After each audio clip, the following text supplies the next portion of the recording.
My name is Declan O'Rourke, and I am 67 years old. I worked as a mechanic at an agricultural machinery factory in Denver for 38 years, and I have been retired for 5 years now. I live with my wife, Myrna, who is 64 and used to be a nurse at the city hospital.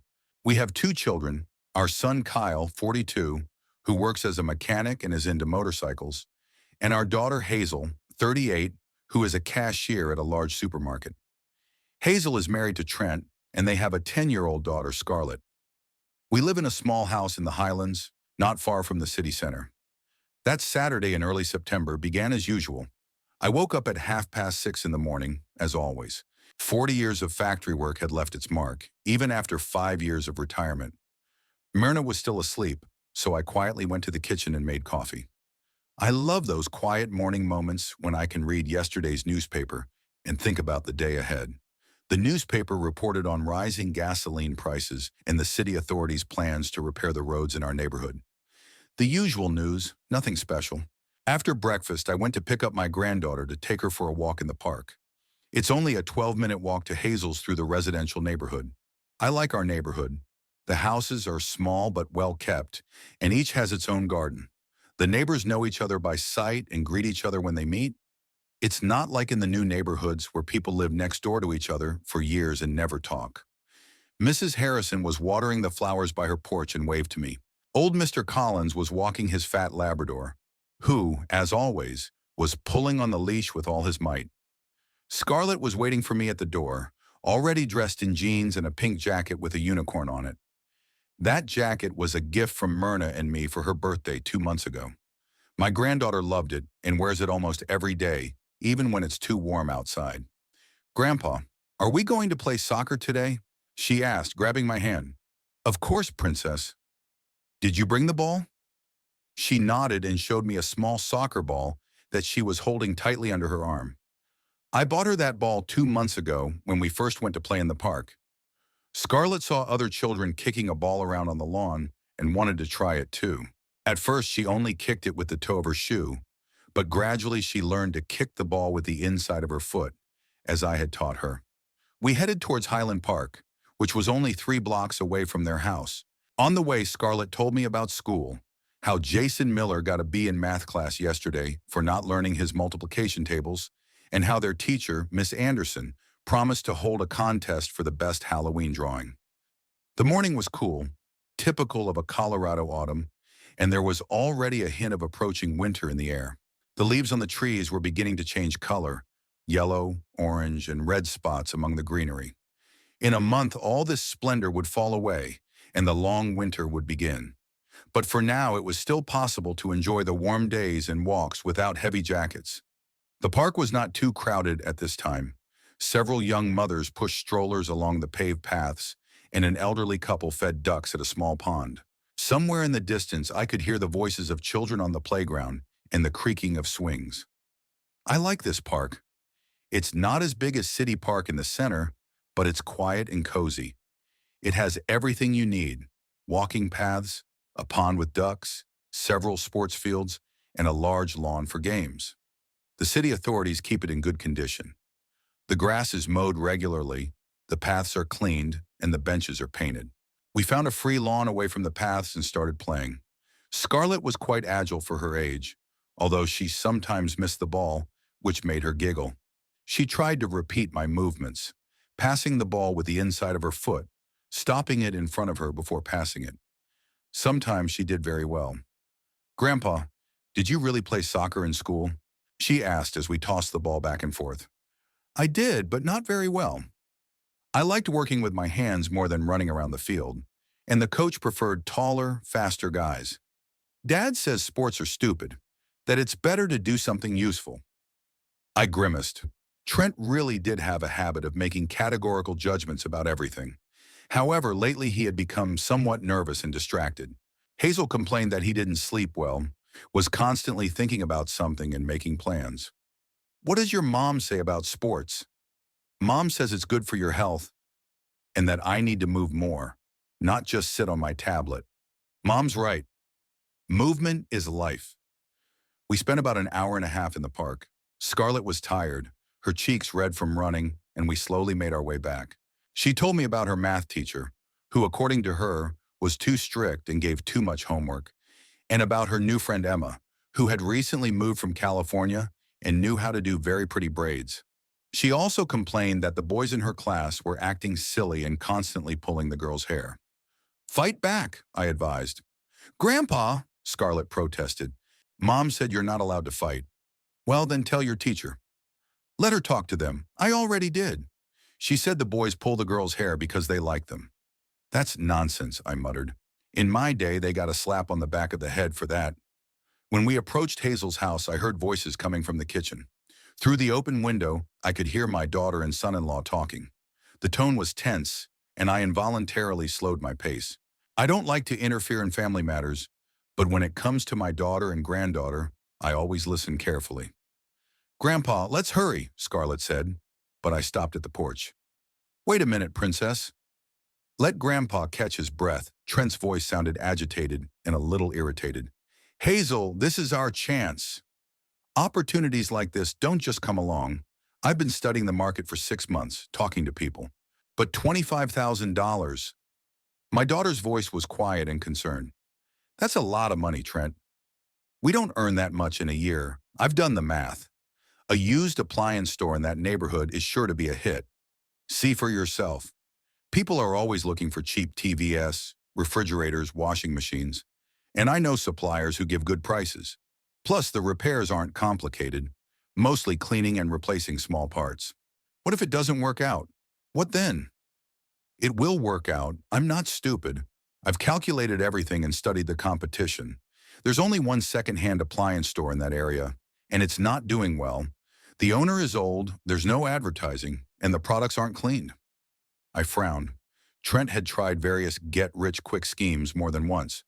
2 years ago, he sold some kind of dietary supplements online, buying them in bulk and reselling them on his website. Then he tried selling used cars also online. None of this made him a lot of money, but he didn't lose much either. But a loan of $25,000 is serious. Scarlett tugged at my sleeve. Grandpa, I want to show Mom how I scored a goal today. Right away, Princess. We climbed the porch steps and entered the house. Hazel and Trent were sitting at the kitchen table, some papers and an open laptop in front of them. My daughter looked tired, with dark circles under her eyes, while my son-in-law, on the contrary, was excited and nervously twirling a pen. There were 2 half-finished cups of coffee on the table. Hi, Dad, Hazel said, getting up to hug Scarlett. How was your walk? Mom, I scored 2 goals against Grandpa, her granddaughter announced happily, and I learned how to stop the ball with my foot, like the professional soccer players. Well done. Go wash your hands and get changed, then tell us more. Scarlett ran off to her room, and I stayed in the kitchen. Trent stood up and held out his hand to me. Declan, how are you? You look great. Sports are great. Thanks. How are you? I see you're discussing something important. Hazel glanced at her husband and he nodded. It was clear that they were discussing whether to let me in on their plans. Actually, Dad, we wanted to talk to you about something. Trent has a great opportunity to start his own business. Trent immediately perked up and pulled his laptop closer to him. Imagine, Declan, a store for used appliances. I found a great space on Colfax Avenue, and the rent is quite reasonable. $800 a month. And the demand for cheap appliances is huge right now. The economy isn't so stable. People are saving money, but they can't live without a refrigerator or a TV. And how much will it cost? I asked, even though I had already heard the figure through the window. $25,000 for the down payment, fitting out the premises, and purchasing the first batch of goods. The bank has already approved the loan. All the documents are ready. All that's left is to sign. Trent turned his laptop toward me. The screen displayed a table with figures, estimated expenses and income, a business development plan. Everything looked very neat and professional, but I knew that pretty tables did not guarantee success. I sat down on a chair and looked closely at the documents. Bank papers always look solid and impressive, but they often hide unpleasant surprises. A loan agreement, income statements, a 20-page business plan.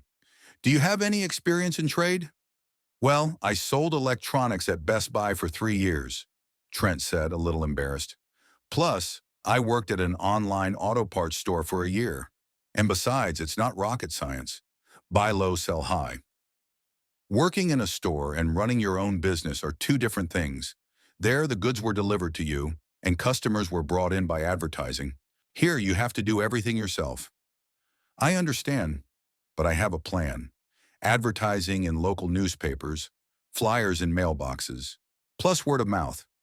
If you repair equipment well, customers will recommend you themselves. Where will you get the goods? I have contacts. A friend of mine works for a company called Techno Demontage. They buy appliances from insurance companies after accidents and fires. Most of the goods are in good condition. They just need to be cleaned or slightly repaired. The prices are 3 to 4 times lower than in stores. Hazel listened carefully to the conversation. She was clearly nervous, but she supported her husband. Dad, we understand that this is a risk, but Trent has been working for peanuts for a long time, and now there's a chance to change something. Maybe in a couple of years we'll have our own house instead of this rented apartment. I was silent, thinking about what I had heard. Of course, everyone has the right to try to improve their life. When I was young, I dreamed of starting my own business. But at that time, I had no money, no connections, and no experience. But what Trent was saying sounded too optimistic. A used appliance store on Colfax Avenue is not the most prestigious area. There are many poor people there. And as for supply contacts, in my life, I've seen many people who promised mountains of gold thanks to their connections and acquaintances. When do you plan to open? As soon as the bank transfers the money. I think we'll be able to welcome our first customers in 2 or 3 weeks. The premises are almost ready. We just need to clean up a bit and put up some shelves. What about the competition? Have you looked into that? Of course. There are only 2 second-hand appliance stores within a 5-kilometer radius. One of them is poorly run. It's dirty, the owner is old, and there's no advertising. The other one is more expensive. They sell refurbished appliances at almost the same price as new ones. What if it doesn't work out? I asked bluntly. What if sales don't go as planned? 25,000 is no joke. Trent hesitated for a second, then replied with feigned confidence. If it doesn't work out, well, then we'll look for other options. We can sell the goods wholesale and get at least some of the money back. But I'm sure it will work out. I've got it all figured out. At that moment, Scarlett, dressed in her home clothes, ran into the kitchen. Grandpa, are you staying for lunch? Mom said she's making macaroni and cheese. No, Princess. It's time for me to go home. Grandma's waiting for me. We were going to go to the store. It was a little white lie. Myrna and I weren't going anywhere, but I wanted to leave and think things over. The atmosphere in the house was tense, and I felt that my presence only added to the discomfort. I got up and kissed my granddaughter and daughter. Trent walked me to the door. Declan, I understand your doubts. It's normal to be cautious at your age, but sometimes you have to take risks to achieve something. Otherwise, you'll be working for your uncle your whole life. Sometimes you have to, I agreed. The main thing is that the risk doesn't become too costly for the family, and that if you fail, you still have something to eat and somewhere to live. Everything will be fine, Trent said, but I heard uncertainty in his voice. I went outside and headed home. The sun had risen higher, and it was noticeably warmer. I took off my light jacket and hung it on my arm. As I passed the gas station on the corner of 38th and Highlands, I heard the familiar roar of motorcycles. 7 bikes were riding toward me, led by my son Kyle on his black Harley-Davidson.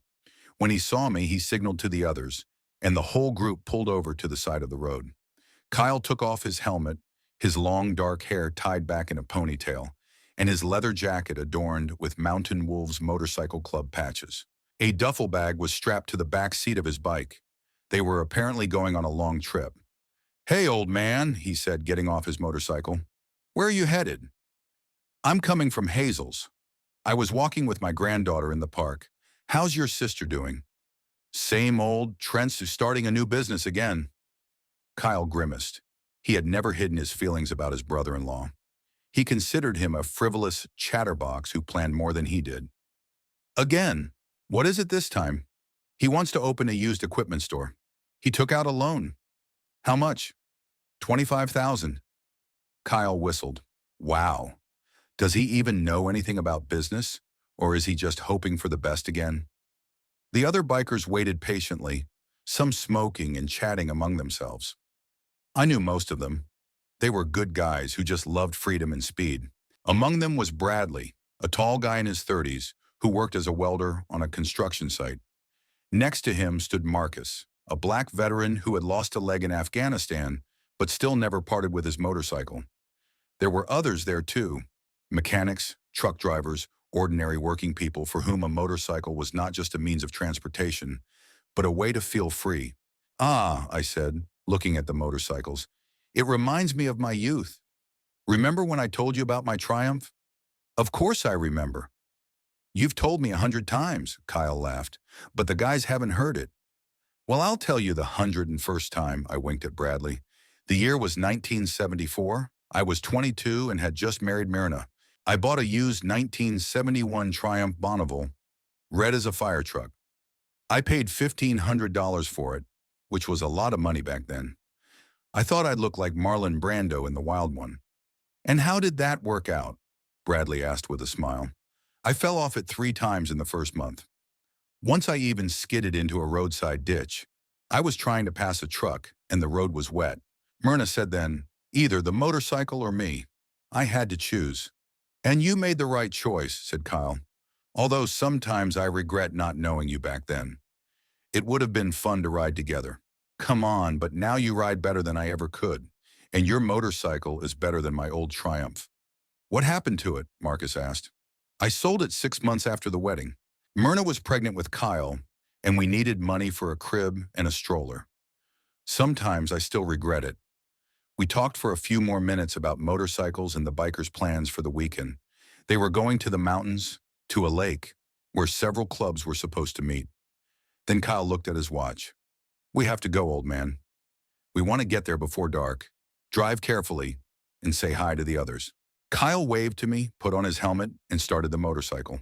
The whole group took off and disappeared into the stream of other cars heading for the mountains. I watched them go and thought about how my son had found his place in life. He has a job he likes, friends, and a hobby. But things with Hazel are getting more complicated. Myrna met me at home. She was cooking dinner, and the whole house was filled with the smell of roasted chicken with herbs and mashed potatoes. Soft music was playing in the living room, some old Frank Sinatra song. How's my granddaughter? She asked without turning away from the stove. Great. She's learning to play soccer and telling me all about school. But things are strange with Hazel and Trent. Myrna turned to me with a concerned look on her face. What's wrong? I told her about my son-in-law's plans and the loan, how they had discussed the business plan, and my doubts. Myrna listened attentively, nodding from time to time and asking clarifying questions. 25,000, she finally said, sitting down across from me at the table. That's more than half of what they earn in a year together. Exactly. And if the business fails, they'll be paying it off for 10 years, maybe even more, with interest. What do you think? Maybe he'll succeed. Maybe we're worrying for nothing. I shrugged. I don't know, Myrna. Maybe he will, but I'm wary of the way he talks about it. Too confident, too easy, as if trading is something simple. And I know people who have been trading their whole lives and still barely make ends meet. But people trade and make money somehow. Take Jimmy McDonald, for example. He opened a car repair shop 15 years ago, and now he has 3 branches. People trade, but most of them study the business first, work in the field for years, understand what's what.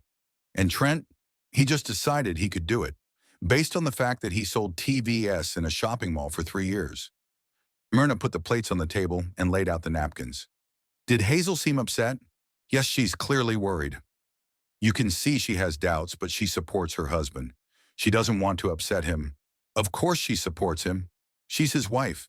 And besides, maybe she's tired of always being short of money. We ate in silence, each lost in our own thoughts. A flock of birds flew past the window, heading south. Winter is coming, I thought. And for winter, it would be good to have a stable job and a roof over my head, rather than loans and dubious ventures. The following Tuesday, I met Otis Graves as usual at Sally's Cafe on Tennyson Street. We've been friends for almost 40 years, having met at the factory when he worked in the delivery department. Otis is 2 years older than me, but he looks younger. Tall, fit, with a gray mustache that he carefully trims every week.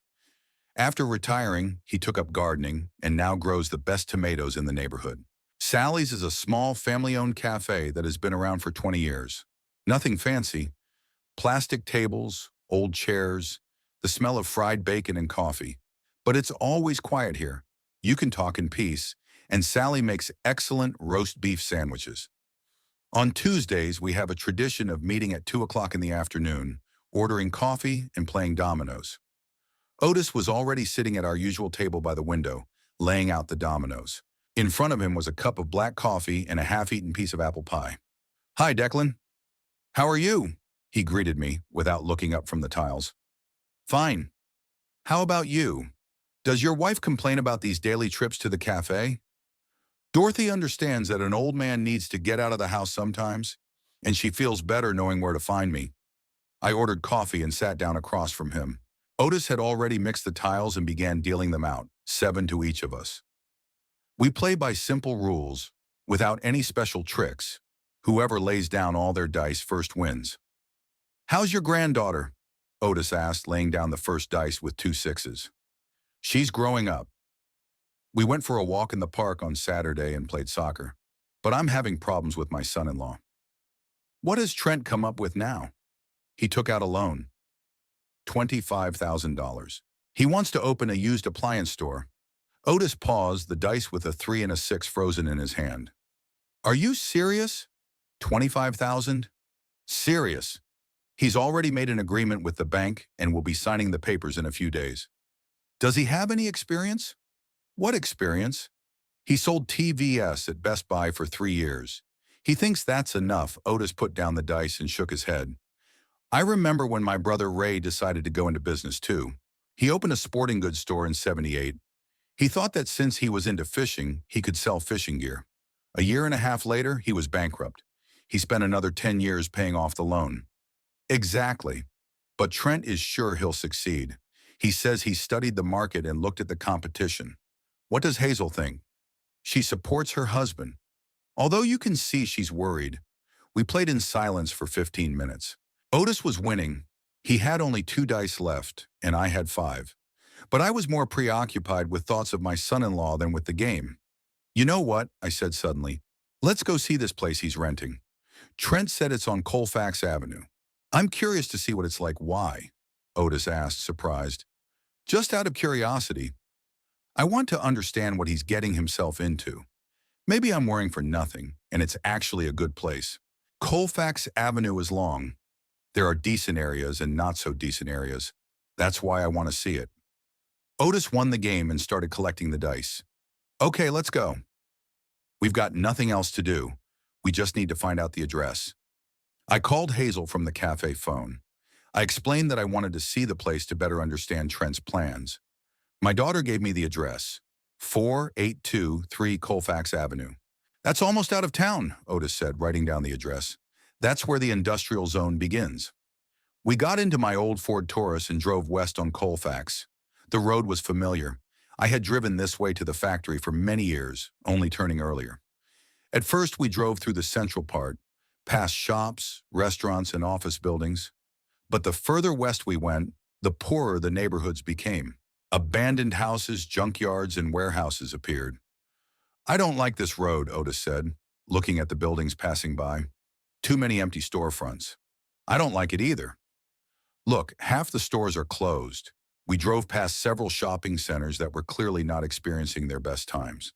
The large parking lots were half empty, and many storefronts were covered with newspapers or plywood. One building had a "For Rent" banner with a phone number. "Here's our address," Otis said, pointing to a long, single-story building on the right. I pulled over to the curb and turned off the engine. We got out of the car and walked closer. The building really did look like an old warehouse. Brick walls, flat roof, large windows, some of which were boarded up. Next to it was a car repair shop, which also looked abandoned, and a used auto parts store. "Fun place," Otis muttered. The space Trent was planning to rent was at the end of the building. An old sign reading "Electronics and Appliances" hung above the entrance, but the letters were peeling and half the words were illegible. The display window was covered with old newspapers on the inside. "Looks like someone used to sell appliances here," I remarked, "and then closed down." The question was, why? We walked around the perimeter of the building. At the back was a small courtyard littered with trash and rusty metal. The fence was crooked, and some sections had fallen down. In the corner of the courtyard stood an old car without wheels, overgrown with grass. Declan, are you sure Trent saw this place? Otis asked. He said he did, but maybe he only saw it from the inside. We returned to the entrance. The door was locked, but there was a hole in the glass, covered with tape. We could see inside through it. The room was quite large, probably about 150 square meters, but it looked neglected. The walls needed painting, the floor was dirty, and old fluorescent lights hung from the ceiling, half of which didn't work. It'll need serious renovation, Otis said, and that means extra costs. I wonder if Trent factored that into his calculations.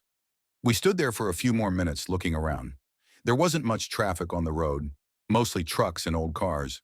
There were almost no pedestrians. The nearest bus stop was about 200 meters away, and it didn't look very appealing. Broken glass, graffiti-covered walls. You know what worries me the most? I said, returning to the car. What? If they used to sell appliances here and closed down, it means there's no demand. Or the competition is too strong. Or the owner just didn't know how to sell. Maybe, but still it's not a great location. We got in the car and drove back. On the way, Otis told me how his nephew had tried to open a car wash in a similar neighborhood and also went bankrupt. According to him, the main problem was that people in such neighborhoods prefer to save money on everything, even car washes. And appliances are a special kind of product, he added. People don't buy them every day. And when they do buy them, they want to be sure they won't break down in a month. Exactly. And who would trust the quality of appliances bought in a place like that? When we got back to the city, I decided to stop by Hazel's. I wanted to talk to her about what we had seen. Maybe she didn't know what the place looked like, and it was worth telling her. Trent wasn't home. Hazel said he had gone to the bank to sign the final documents. Scarlett was doing her homework at the kitchen table, diligently writing out letters in cursive. Her daughter looked tired but tried to smile. "Dad, how are you?" "You're home early today. Just running some errands with Otis." "Hazel, can I talk to you?" "Sure, Scarlett, go to your room and finish your homework." "But Mom, I'm almost done." "Go on, sweetie. You can finish later." Her granddaughter gathered her notebooks with a frown and went to her room. Hazel sat down across from me and poured tea from the teapot. "What did you want to talk about?" "Otis and I went to look at the place Trent is thinking of renting." "What did you think?" Her daughter's voice sounded wary. "Hazel, it's a very bad location. The neighborhood is run down, the building is old, and it's surrounded by warehouses and junkyards. Who's going to go there to buy equipment?" Her daughter frowned. "Dad, why did you go there?" "Did Trent ask you to?" "No, he didn't. But I'm worried about you. $25,000 is a lot of money. We understand that, but Trent has thought it through. He says that it's in areas like this that people are looking for cheap appliances. Hazel, I've worked with ordinary people my whole life. Yes, they're looking for cheap stuff, but they also want quality goods. And who's going to believe in the quality of equipment bought in a dilapidated warehouse? You don't even know what the store will look like after the renovation. I know how much the renovation will cost, and I doubt Trent has included those expenses in his business plan." Hazel stood up and began to pace nervously around the kitchen.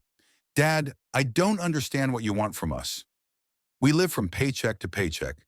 Trent makes $1,200 a month. I make $800. We have to pay for our apartment, food, and clothes for Scarlett. We never have enough money."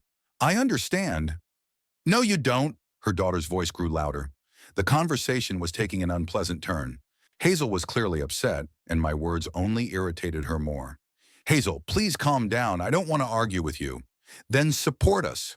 Or at least don't interfere." "I'm not interfering with anyone. I'm just expressing my opinion." Scarlett appeared in the room with her unfinished handwriting exercise in her hands. "Mommy, why are you yelling?" "We're not yelling, sweetie. We're just talking." "Grandpa, are you not going to take me for walks anymore?" asked his granddaughter fearfully. "Of course I will, Princess." "Mom and I are just talking about grown-up things." Hazel took her daughter by the hand. "Scarlett, go to your room. Grandpa and I will be done soon." When her granddaughter left, an awkward silence hung in the air. Hazel stood by the window, looking out at the street. I could tell she was upset, but I didn't know how to fix the situation. Hazel, I don't want to upset you. It's just what, Dad? She turned to me with a tired expression. You just don't believe in us? It's not about belief. It's about reality. And the reality is that we're tired of living in poverty. If there's a chance to change that, we're going to take it. Even if that chance could make things worse, it can't get any worse, Dad. It can't. She said it with such bitterness that I felt a twinge in my heart. Were things really that bad for them? Or was it just emotion? Hazel, if you need help, we don't need help, she replied sharply. We need support, and we don't have it. Support and approval are two different things. To me, they're the same thing. I realized the conversation had reached an impasse. Hazel was determined, and my arguments only angered her. Okay, I said, standing up. I'll go. But promise me one thing. If there are any problems, reach out. Don't hesitate. There won't be any problems, she said, but there was no confidence in her voice. I said goodbye to Scarlett and left the house. I felt heavy-hearted. On the one hand, I understood my daughter. It really is hard to live from paycheck to paycheck, especially when you have a child. On the other hand, I could see what they were getting themselves into, and it scared me. At home, I told Myrna about my trip with Otis and my conversation with Hazel. My wife listened attentively, nodding from time to time. Maybe you were too categorical, she asked. Maybe, but I can't keep quiet when I see them making a mistake. Maybe it's not a mistake. Maybe they'll really succeed. Myrna, you should see this place. I don't understand who would go there to buy appliances. Well, maybe it will look better after the renovation. Renovation costs money, a lot of money, and I doubt Trent has taken that into account. Myrna poured us some tea and sat down next to us. Declan, maybe we should just let it go. Let them try. After all, they're adults. It's easy to say, let it go. What if they don't succeed? What if they're left with debts? Then we'll help them as best we can. What if our resources aren't enough? Then they'll manage somehow. People do. I finished my tea and looked out the window. It was getting dark outside and the streetlights were coming on. Somewhere out there, in a rented apartment, my daughter was dreaming of a better life and preparing to risk everything for that dream. And I was sitting in my house worrying about how it would all turn out. 4 months flew by quickly. Autumn turned to winter, the first snow fell, and then the thaw came. January in Colorado was surprisingly mild. The temperature rarely dropped below -5, and the snow melted quickly on the roads. During this time, Hazel and I hardly spoke. After that conversation in November, our relationship became strained. My daughter was clearly upset with me for not supporting Trent's plans. When I came to pick up Scarlett, we limited ourselves to formal phrases about the weather and health. Hazel was emphatically polite but cold. Meanwhile, Trent did indeed open his store. In early October, he proudly told anyone who would listen about his new business. He even called Myrna and invited her to come see Techno Service, as he called his enterprise. But my wife and I didn't go. We didn't want to pretend that we approved of this venture. I received bits and pieces of information about how my son-in-law's business was going. Sometimes from neighbors, sometimes from acquaintances who happened to pass by his store. The news wasn't very good. Old Frank Miller, who lives across the street, once said to me, "I saw your son-in-law on Colfax. He's standing outside his store smoking. I don't see any customers." And Mr. Collins, walking his Labrador, said, "I drove by last weekend. The parking lot is empty and the lights are off. Maybe they don't work on weekends?" But I tried not to listen to these conversations and not to jump to conclusions. After all, a new business needs time to get up to speed. Maybe everything will work out for Trent. In mid-January, an event occurred that dotted all the I's and crossed all the T's. I was sitting at home reading the newspaper when our neighbor, Mrs. Harrison, rang the doorbell. She was an elderly woman in her 70s who knew all the news in the neighborhood before it even happened.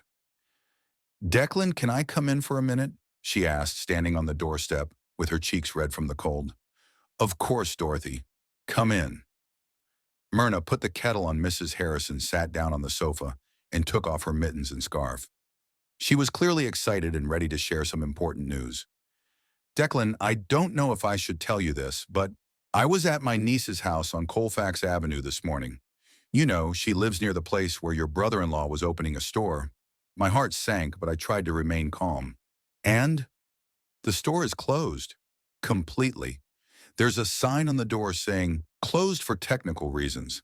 And my niece says no one has been there for 2 weeks. Myrna brought tea and sat down next to us. It was clear from her face that the news did not surprise her. What did the neighbors say? My wife asked. The neighbors say that business was bad for him from the very beginning. There were few customers, mostly local drunks who tried to steal something, and in December they stopped coming altogether. His niece saw him come by several times, stand at the entrance, smoke, and drive away. I see, I said quietly. Declan, I didn't want to upset you, but I thought it was better to know the truth. Thank you, Dorothy. You did the right thing. After the neighbor left, Myrna and I sat in silence. Outside the window, snow was falling slowly, covering the street with a white blanket. What are we going to do now? My wife asked. Nothing. We'll wait until they come to us. What if they don't? They will. $25,000 is not the kind of money you can just forget about. Myrna got up and began clearing away the teacups. I feel sorry for Hazel. So do I, but what could I have done? Forbid them to take out the loan? You could have supported them. Maybe then Trent would have been more motivated to see it through. Myrna, support and money are two different things. No amount of support will make people buy goods from a bad place. Maybe you're right, but it's still a shame 2 more weeks passed before I saw Hazel again. On Saturday morning, I came to pick up Scarlett for our usual walk. In winter, we didn't go to the park, but to the ice rink at the sports center. My granddaughter was learning to skate, and she was doing pretty well. My daughter opened the door, and I knew right away that something was wrong. Hazel looked terrible, pale with dark circles under her eyes, and she had lost weight. Her hair was unwashed and tied back in a messy ponytail. Hi, Dad, she said quietly. Hi, is Scarlett ready? She's in her room, getting ready. Dad, can we talk? Of course. We went into the kitchen. There were some papers on the table, bills, letters from the bank. Hazel sat down and covered her face with her hands. Dad, we have problems, she said without looking up. I know about the store. How? The neighbors saw it. They say it closed. Hazel lifted her head and I saw that her eyes were red from crying. Yes, it closed. 2 months ago. Trent tried to keep it going for another month, but it didn't work out. What exactly happened? There were no customers? None at all. In the first month, we sold $800 worth of appliances. That didn't even cover the rent. Where did you get the merchandise? The same acquaintance Trent mentioned. It turned out that the appliances were in much worse condition than promised. Half of them didn't work at all, and the rest needed serious repairs. Where did you get the money for repairs? There was no money for repairs. Trent tried to fix it himself, but he couldn't. He ruined one refrigerator completely. Hazel stood up and walked to the window. Snowflakes swirled slowly outside. And then the rental problem started. The landlord demanded money for utilities that Trent hadn't factored into his calculations. It turned out that heating and electricity had to be paid for separately. And how much was that? $400 a month in the winter, plus $800 for rent. That's a total of $1,200 in fixed expenses on an income of $800. Where is Trent now? Looking for a job. He's been looking for a month. Best Buy won't take him back. They say there are no vacancies. Scarlett ran into the room wearing her winter coat and carrying her skates. Grandpa, I'm ready. Let's go skating. Just a minute, princess. Give me a couple more minutes to talk to Mom. Scarlett, go to your room for now, Hazel said. Grandpa and I will be done soon. Her granddaughter pouted but obeyed. When she left, Hazel turned to me. Dad, we need help.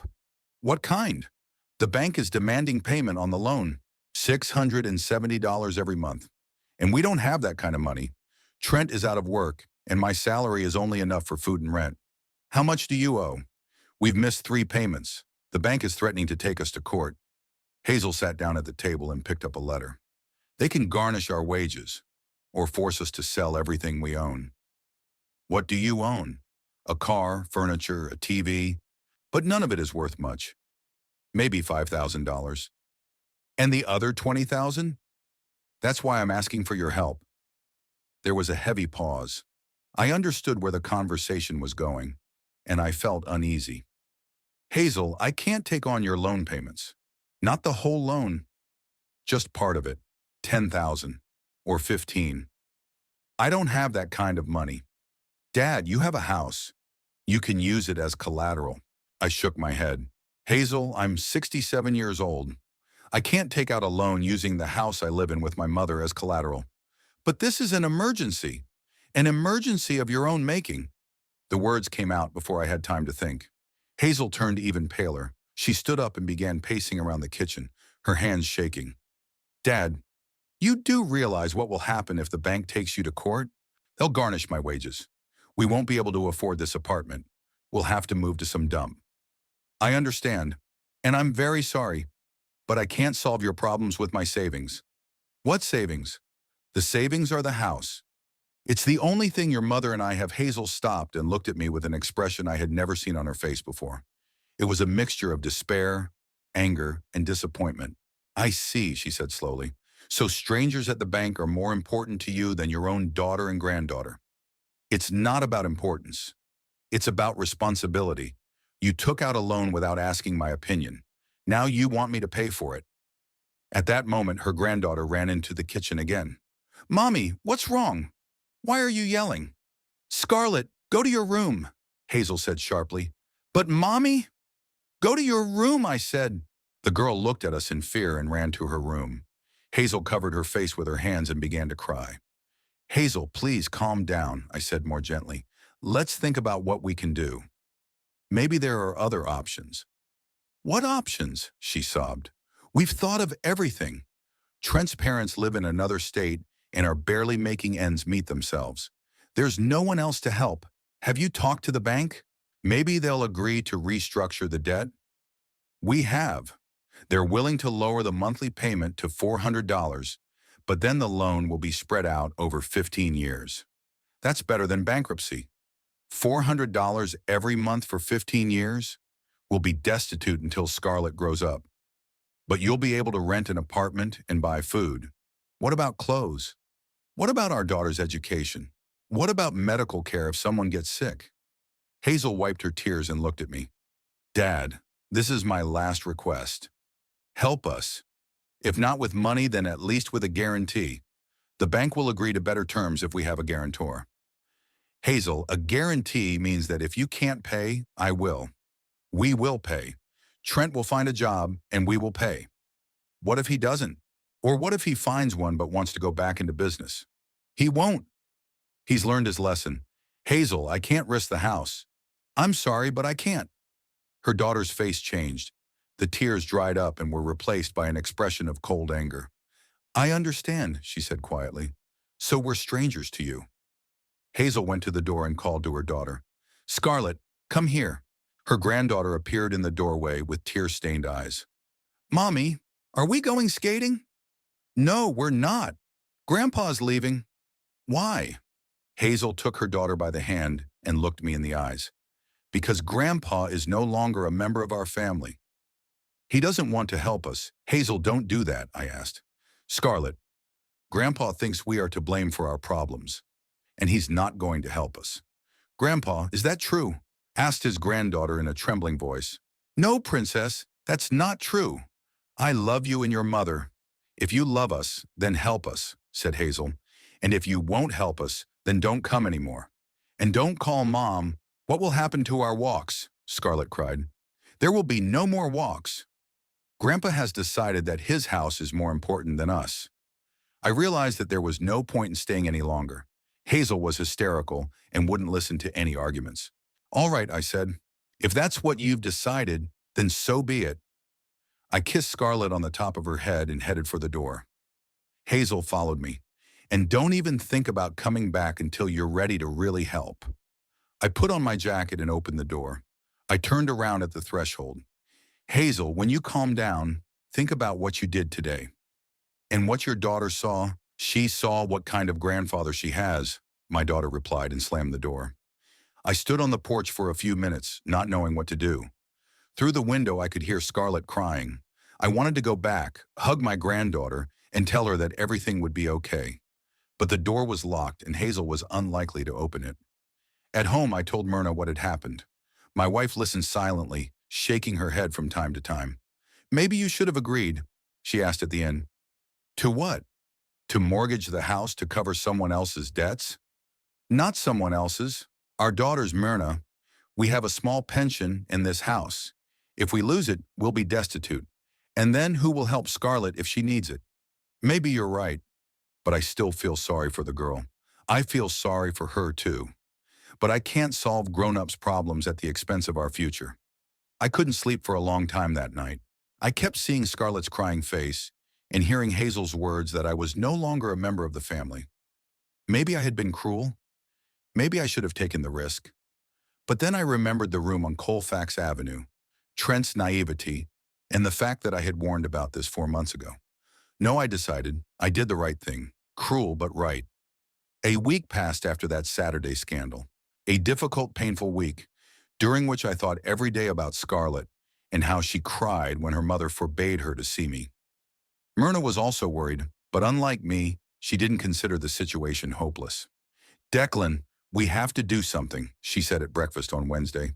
We can't just sit around and wait. What can we do? Hazel made it clear she doesn't want to see me.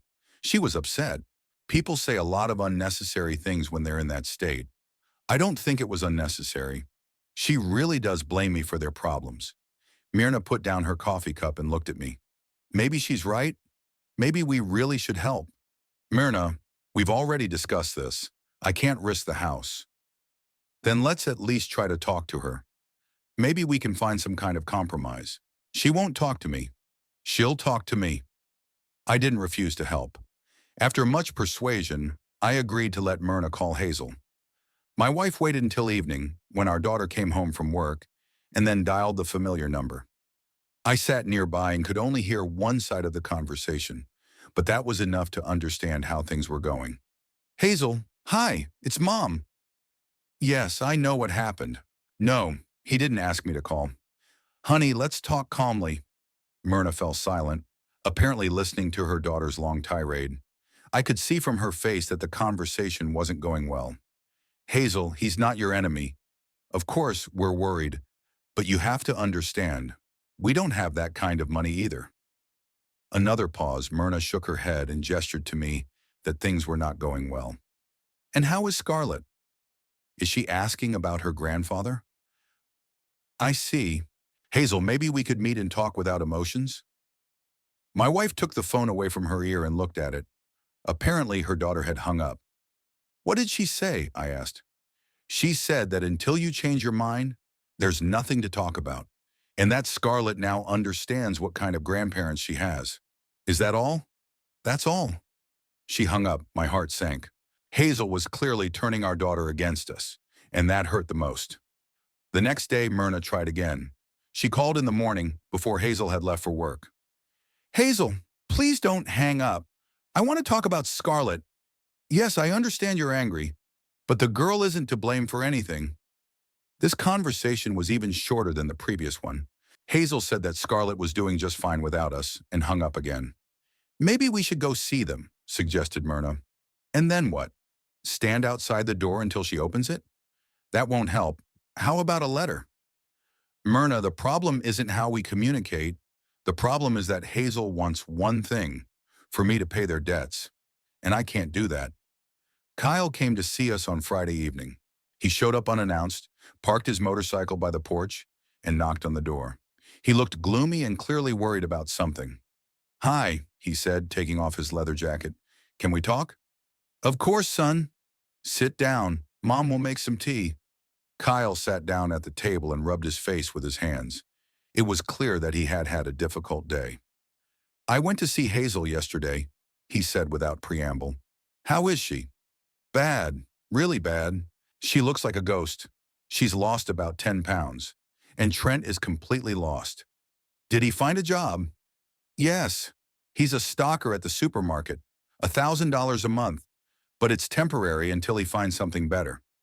Myrna brought tea and cookies and sat down next to us. How's Scarlett? She asked. Scarlett asks about you, especially about Grandpa. Hazel tells her that you don't want to talk to them anymore. That's not true. I know it's not true. I tried to explain it to her, but she won't listen. Kyle took a cookie but didn't eat it, just crumbled it in his hands. Dad, I understand your position. It really is crazy to risk your house at your age. But Hazel doesn't understand that. To her, you just abandoned them in their time of need. What was I supposed to do? I don't know. Maybe find some kind of middle ground. What middle ground? She asked for $20,000 or a guarantee. I can't give her either. How about helping her out a little? 5,000? 10? Kyle, 5 or 10,000 won't solve the problem. They need to pay off the entire debt. Otherwise, the bank will still take them to court. Her son finished his tea and leaned back in his chair. You know what bothers me the most? That this could have been avoided if Trent hadn't been such a stubborn idiot. Kyle, don't, said Myrna. What's done is done. No, Mom, I have to. I tried to talk him out of it too. I visited them in September, after he had already signed the lease. I told him it was risky, that it would be better to work for another year or two to gain experience. And what did he say?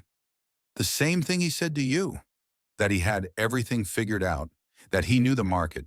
He even got offended when I suggested we go see the place together. Did you go? I did. Once in October. Dad, you saw that place. Even I was afraid to go there on my motorcycle. The neighborhood is no picnic. Kyle stood up and walked over to the window. The most upsetting thing is that Hazel knew it was a bad deal. I could see it in her eyes, but she supported her husband because he promised her a better life. And now? Now they have a debt of $25,000 and no prospects of paying it off. The bank has already sent a warning about possible legal action. I know, Hazel told me.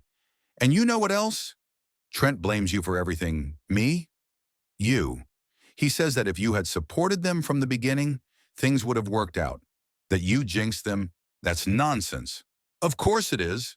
But Hazel believes it, or pretends to believe it. Kyle came back to the table and looked at me. Dad, I'm not asking you to change your mind, but maybe it's worth trying to make peace with them. Find some way to communicate despite everything. How? Hazel doesn't want to talk through Scarlett. The girl misses her grandfather. Maybe if you come to her school. Kyle, that will only complicate things.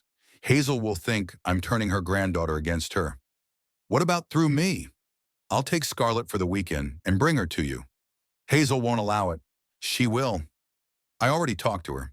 She agreed that her granddaughter needs to communicate with her uncle. Myrna perked up. Really? She agreed.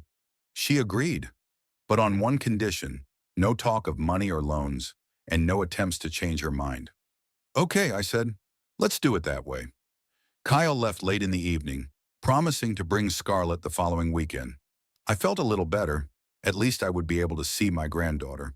On Tuesday, as usual, I met Otis at Sally's Cafe. My friend noticed my bad mood even before we started playing dominoes. What's wrong? He asked, laying out the tiles. You look like you're at a funeral. I told him about the argument with Hazel, the demand for money, and how my daughter had forbidden my granddaughter from communicating with me. Otis listened attentively, shaking his head from time to time. That's a tough situation, he said at the end. But you did the right thing. Sometimes I think I was wrong. Maybe I should have taken the risk. Declan, do you remember my neighbor Charlie Brown? The one who sold his house and moved into an apartment? That's the one. Do you know why he sold his house? No, because his son asked him for money for a business. Charlie mortgaged his house and gave his son $30,000. His son went bankrupt. Charlie couldn't pay off the loan. The bank took the house. How is he now? He lives in a one-room apartment, pays $600 in rent from his $800 pension. And his son? His son found a new job, bought a car, lives a normal life. He doesn't even remember his father's house. I see. That's why you did the right thing. Helping your children is one thing. Risking your own home is quite another. We played dominoes for an hour, then Otis suggested we go for a walk. The weather was not bad for February. 3 degrees above zero, sunny, the snow had melted. By the way, he said as we walked down Tennyson Street, I was at the store near the mall yesterday. There are ads on the bulletin board there. I saw one. Someone is selling a TV and a refrigerator. Cheap, so what? Well, I thought, maybe your daughter is selling off her belongings. Getting ready to move. What do you mean? Well, if the bank is taking legal action, they usually give people advance warning. Maybe they have already received official notification. My heart sank. I hadn't thought about it. But Otis was right. If the bank was really preparing for legal action, Hazel could have received official documents. Otis, when did you see this ad? Last night, but it's not necessarily them. There are a lot of ads and a lot of people. It's still unpleasant. Declan, why don't you try talking to your daughter? Not about money, just to see how she's doing. She won't talk to me. You try. Tell her you're worried, that you want to help, but not with money. That evening, I decided to call Hazel after all. I dialed the number while Myrna was washing the dishes so my wife wouldn't hear the conversation. The phone rang for a long time, then my daughter answered in a tired voice. Hello? Hazel, it's Dad. Pause. I thought she was going to hang up. What do you want? She asked coldly. I wanted to see how you were doing. How Scarlett was doing. Things are bad. Scarlett is fine. Hazel, I heard that you might be selling things. How did you hear that? It doesn't matter. Is it true? It's true. We're selling everything we can. We're preparing for court. When is the court date? In a month. Unless we pay the entire amount before then. How much is it now with interest? $27,800. The amount was even more than I thought. Hazel, where will you live if what? If the bank takes us to court? I don't know. We'll find something cheap. Or we'll go to Trent's parents in Texas. Texas? What choice do we have? We can't afford anything here.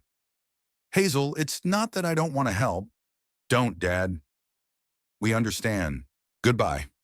She hung up, and I was left sitting there with the dead phone in my hands. The situation was even worse than I had thought. A month until the trial, plus a possible move to another state. That meant I could lose not only my daughter, but also my granddaughter. Who were you talking to? Myrna asked, drying her hands with a towel. Hazel. Things are really bad for them. I told my wife about the conversation and that they might be moving to Texas. Myrna listened with growing concern. Declan, maybe there's something we can do. Not pay off the entire debt, but at least help with the move. Myrna, if they move to Texas, the move is the least of their problems. But we won't see Scarlett anymore. We won't. And that's the worst part. My wife sat down next to me and took my hand. Declan, I understand that you're afraid of losing the house. But maybe it's worth the risk? At least partially? Myrna, if we give them $10,000, it won't solve the problem. And if we give them $27,000, we risk losing our own home. What if we take out a loan for less than the full amount? $15,000? And then what? Where will the remaining $13,000 come from? I don't know, but at least we'll try. I was silent for a long time, thinking about my wife's proposal. On the one hand, $15,000 still wouldn't save Hazel from bankruptcy. On the other hand, it would give them time to find a way out. Okay, I said finally, let's try. But on one condition, the money is not for Hazel or Trent. It goes straight to the bank to pay off the debt, agreed? And no guarantees for the remaining amount. Agreed. Then tomorrow I'll go to the bank and find out the terms for loans secured by real estate. Myrna hugged me. Thank you, Declan. I know this is hard for you. I just hope we don't regret it. That night I lay awake for a long time, wondering if we had made the right decision. $15,000 is a lot of money for our budget. But on the other hand, this is my daughter and granddaughter. Maybe it was really worth the risk, or maybe it would only delay the inevitable. And in 6 months, we would find ourselves in the same situation, only with 2 loans instead of 1. In the morning, I decided to talk to Kyle first. I called him at work and asked him to come by in the evening. Is something wrong? My son asked anxiously. No, I just want to ask your advice. It's about Hazel. I'll come by after work. By evening, I had changed my mind several times. Sometimes it seemed like we needed to help. Other times, like it was a waste of money. Myrna was also nervous, but she tried to support the decision. When Kyle arrived, I told him about my conversation with Hazel and our decision to take out a loan for $15,000. My son listened attentively, then was silent for a long time.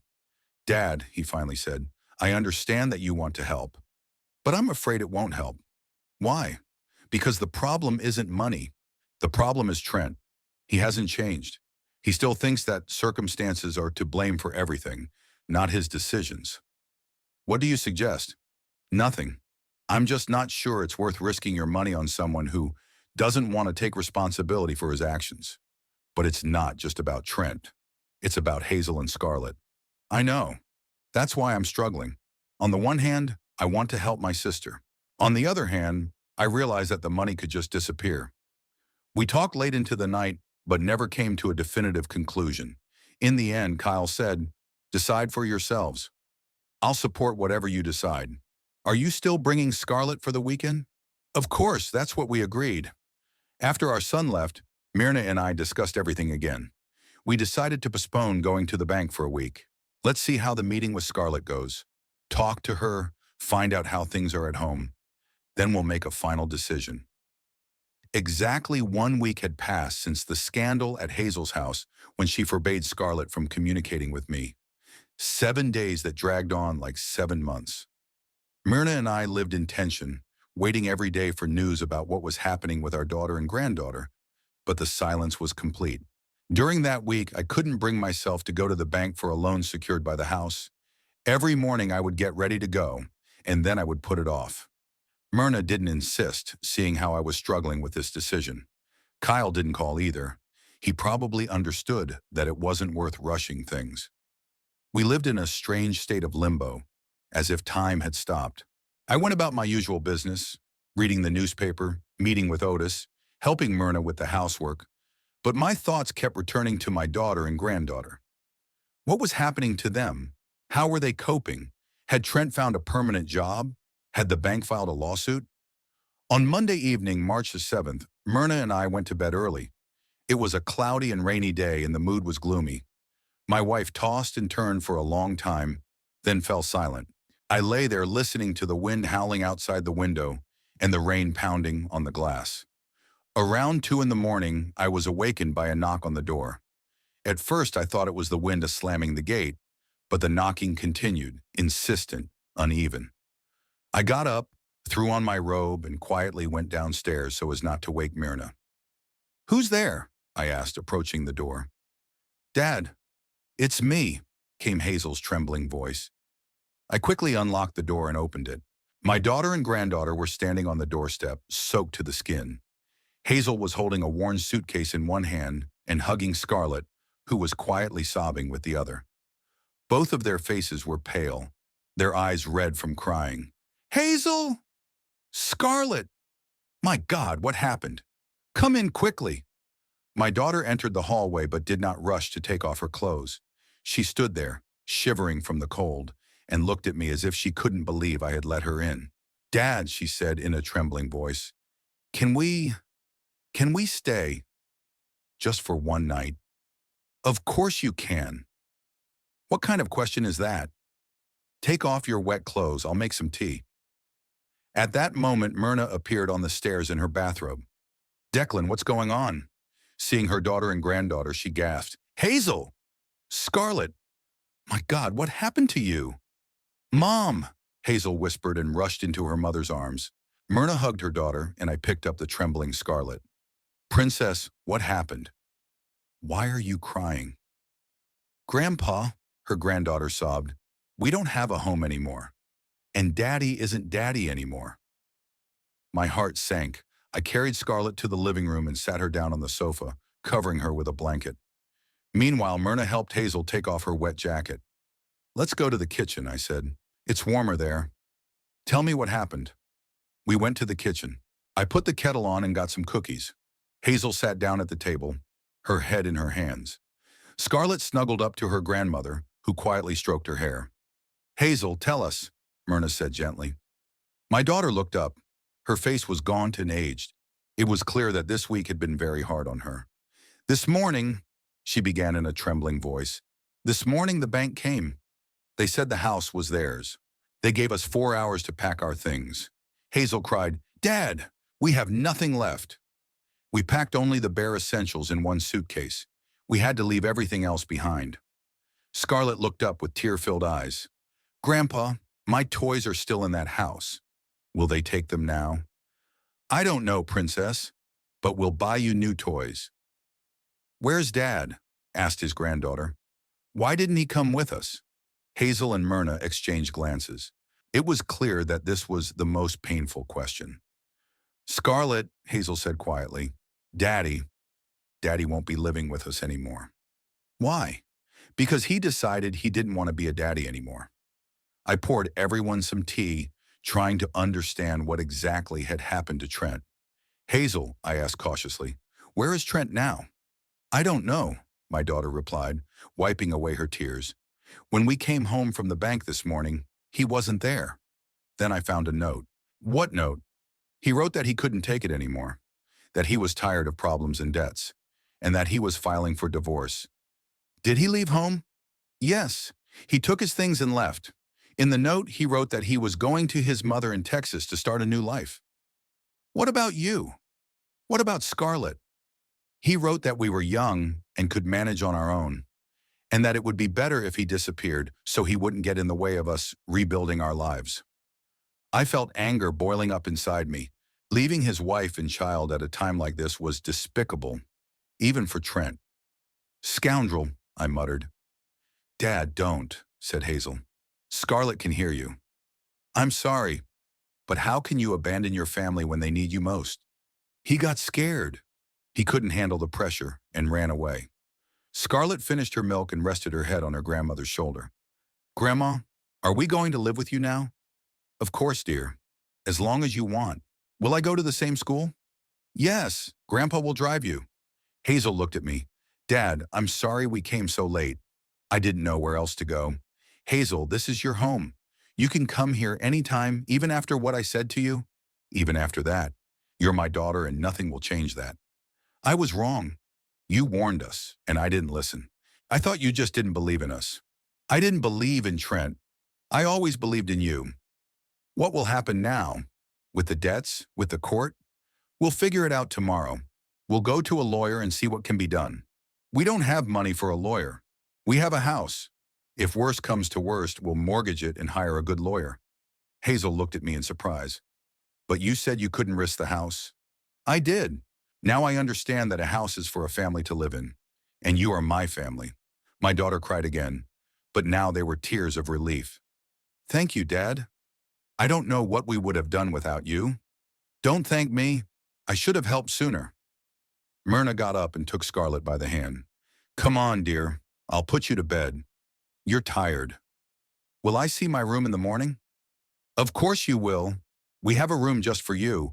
Myrna took her granddaughter upstairs, and Hazel and I stayed in the kitchen. My daughter sat with her head down, slowly sipping her tea.